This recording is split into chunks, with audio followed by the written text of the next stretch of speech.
Welcome to how to check location of any number in Google Maps.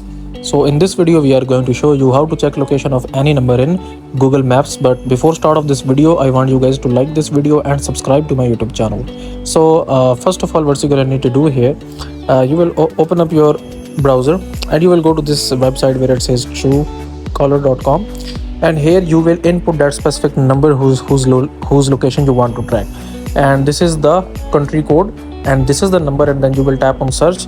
Now the problem is that it will basically tells you the name, it will tells you the sim name, the address, but it will not tell you the exact address of that person. Okay, so it's just telling me the country name, okay, and it's giving me my email here, but it's not telling me my exact location. So I think that it's impossible to track any numbers location on Google Maps. So that's it for this video, guys. If you find this video useful, kindly like this video and subscribe to my channel, and I will meet you in the next video.